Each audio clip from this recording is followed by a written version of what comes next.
আজকে আমার ভিডিওর মধ্যে থাকবে আমাদের বাড়ি রান্না পুজোর ব্লগ।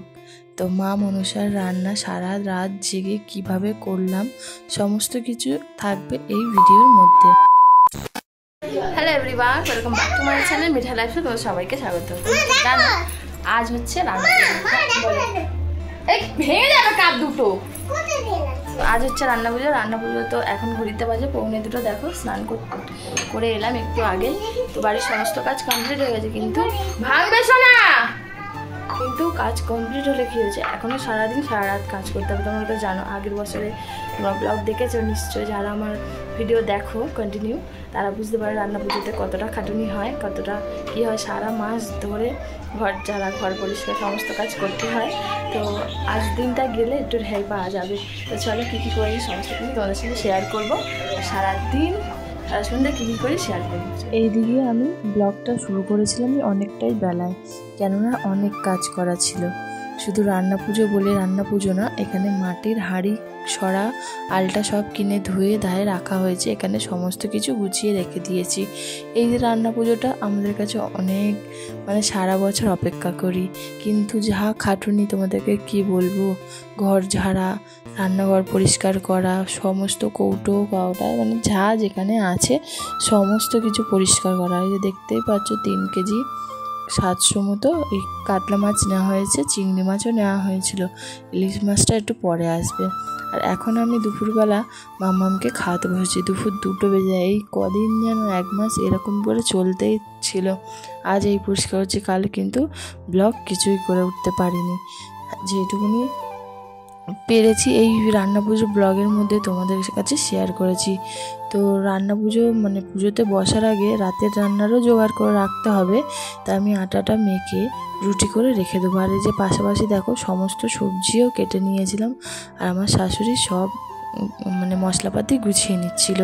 আর আজকে আমার হাতে বড় একটা দায়িত্ব এসে পড়ে গিয়েছে, ভোগের হাঁড়ির ভাত রান্না করা।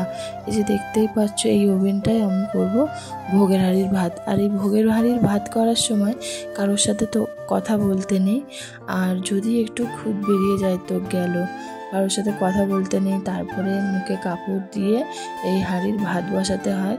আর প্রথমে রান্নার শুরুতে শঙ্খ বাজিয়ে রান্না শুরু করতে হয়, আর রান্নার শেষে আবার শঙ্খ বাজিয়ে রান্নাঘরের দরজা বন্ধ করে দিয়ে আর ওই রান্নাঘরের দরজা খোলা যাবে না সেই সকালবেলা। আমাদের এখানে প্রায়শই বাড়িতে এইরকম নিয়ম আছে যে রান্না করে খেয়ে দিয়ে তারপরে রাতে ঘুমাতে হয়, যতই রাত হোক না কেন। আঁখগুলো তুলে নিই অল্প অল্প করে, প্রত্যেকটা ভাজা, মাছ ভাজা, চচ্চড়ি বলো যাই হোক একটু একটু করে নাকি খেতে হয়। তো আমাদের রান্না ভোগের হাঁড়ির ভাত নামিয়ে তারপরে ওইসব করতে হবে। আমাদের রান্না বসাতে প্রায় 9:30 বেজে গিয়েছিল। তারপরে ভোগের হাঁড়ির ভাত করতে তো অনেকটাই সময় লাগে। আর এই যে আমার হাতে একটা গুরু দায়িত্ব চলে এসছে, ভোগের হাঁড়ির ভাত রান্না করা। তো এইটা হবে। তারপরে গিয়ে আমার ওই দিকটা একটা ওভেন লাগানো হয়েছে, ওইখানে আমার শাশুড়ি ভাজাভুজিগুলো করবে, আর আমি ওই যে ওখানে ওই গ্যাসটায় আমি ওখানটায় রান্না করব। আর এই ছোটো যেই ওভেনটা আছে ওটাতে আর কিছু করা হবে না, ওইটা পুজো হবে কালকে। শুধু ভোগের হাঁড়ির ভাতের জন্য এই জিনিসটা কেনা হয়েছে। তো আমি তখন ভাত নামিয়ে ফেলেছিলাম, একটা ছোটো হাঁড়ি আছে মাটির হাঁড়ি, ওখানে ভাত নামিয়ে ফেলেছিলাম বলে আমি কথা বলছিলাম। আর এই যে অল্প করে ভাত তুলে নিয়ে তারপরে ওই চালেরই পায়েস হবে। পায়েসটা নামানোর পরপরই আমার শাশুড়ি ওইখানে আরও সব রান্নাগুলো শুরু করে দেবে, নাহলে শুরু করাই যাবে না। আর এটা করতে অনেকটাই সময় লেগেছিল। আর আমাদের প্রায় রাত 3টে বেজে গেছিলো শুতে সমস্ত কিছু গুছিয়ে গাছিয়ে তারপর। আর এখানে এই যে ইলিশ মাছ বলছিলাম না, এই যে ইলিশ মাছটা আমি এখানে সব মাছগুলো ভাজবো আর ভাত করব। 2 হাঁড়ি ভাত করেছি, মাছ ভেজেছি, তারপরে কলার চচ্চড়ি। দেখো আমি সারাদিন সেই রান্না পুজো বলে রান্না পুজো শুধু যেইটুকুনি তোমাদেরকে দেখিয়েছি সেইটুকুনি নয়, অনেক কিছু কাজ থাকে, কিন্তু পুরোপুরি দেখানো যায় না একটা ভিডিওর মধ্যে দিয়ে। একটা পুরো ঘরটাকে পুরো পরিষ্কার করে চকাচক করা, তারপরে গিয়ে অনেক কাজ বন্ধুরা, অনেক কাজ। পায়ে লিটারলি হাজা হয়ে গেছিলো প্রত্যেকটা পায়ে। আর এখানে মিঠাই জেগেছিল রেকর্ড, রাত 2টো পর্যন্ত মিঠাই জেগেছিল ও খাবে বলে।